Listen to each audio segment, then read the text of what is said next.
Hello, my name is Khalid and I will be the presenter for today. Today we are going to analyze the correlation relationship and examine the cross elasticity of demand for Nescafe and Nike shoes. Nescafe is a brand of coffee made by Nestle and it comes in different forms. The meaning of Nescafe are Nestle and Cafe. It was first introduced in Switzerland in the 1st of April 1938. Nescafe has over 17 years of expertise in selecting the best beans, blending, roasting, and extracting the flavor of coffee. Nike is an American multinational corporation that is engaged in the design, development, and worldwide marketing and selling of footwear, apparel, equipment, accessories, and services. The company is headquartered in Oregon in the Portland metropolitan area and is one of the only two Fortune 500 headquartered in Oregon. It is one of the world's largest supplier of athletic and major manufacturer of sports equipment with a revenue in excess of $24 billion in its fiscal year 2012. The company was founded on January 25th in 1964 as the Blue Ribbon Sports by Bill Bowerman and Phil Knight, and officially became Nike Inc.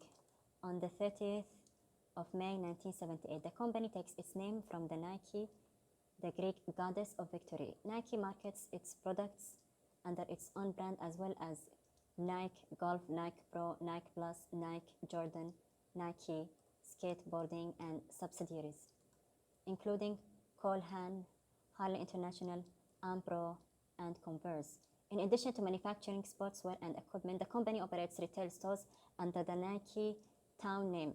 Nike sponsors many high-profile athletes and sports teams around the world with the highly recognized trademark of Just Do It and Swoosh logo. Nike was contracted with more than 700 shops around the world and has offices located in 45 countries outside the United States. Most of the factories are located in Asia, including Indonesia, China, Taiwan, India, Thailand, Vietnam, Pakistan, Philippines, and Malaysia.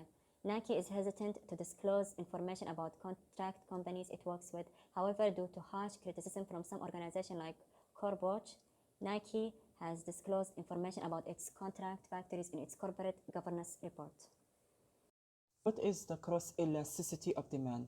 The cross elasticity of demand is an economic concept that measures the responsiveness in the quantity demanded of one good when the price for another good changes, also called cross price elasticity of demand. This measurement is calculated by taking percentage change in quantity demanded of one good and dividing it by the percentage change in the price of the other good. And here's the formula for the cross elasticity of demand. The concept cross elasticity is very useful to producer and businessmen to make pricing decisions. The major importance of cross elasticity of demand is given below. Number 1. Classification of goods. Goods are classified into substitutes and complementary. If cross elasticity of demand between any two goods is positive, the goods may be considered as substitute for each other. If the cross elasticity is greater, the goods are closest substitute. If it's infinity, they are perfect substitute. If the cross elasticity of demand for any two related goods is negative, the two goods may be considered as complementary for each other. If the negative cross elasticity of demand is high, the degree of complementarity is also high. Classification of market. Number 2. Market structure has been classified by Professor Bayan on the basis of cross elasticity of demand. If cross elasticity of demand is infinity, the market is perfectly competitive. If the cross elasticity is 0 or almost 0, the market structure is monopoly. If the cross elasticity is high, there is imperfect market. Pricing policy. Number 3. Large firms produce different related goods. For example, Nepal Liver Limited produces various brands of toothpaste and toothbrush. They are complementary goods. Similarly, Nepal Dairy Limited produces ice cream and different flavors. Cross elasticity of demand helps firms to decide whether to increase price of related products or not. Number 4. Determination of boundaries between industries. Concept of cross elasticity of demand is useful in order to decide to which product should include in which industry.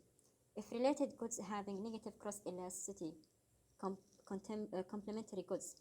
They belong to different industries. If the related goods having positive cross elasticity, which means substitute goods, they belong to one industry. Types of cross elasticity of demand: there is the substitute goods, and there is the complementary goods, and there is the unrelated goods. A complement refers to a complementary good or service used in conjunction with another good or service. Usually, the complementary good has little to no value when consumed alone, but when combined with another good or service, it adds to the overall value of the offering. A product can be considered a complement when it shares beneficial relationship with another product offering. For example, an iPhone complements an app. Complementary goods explained.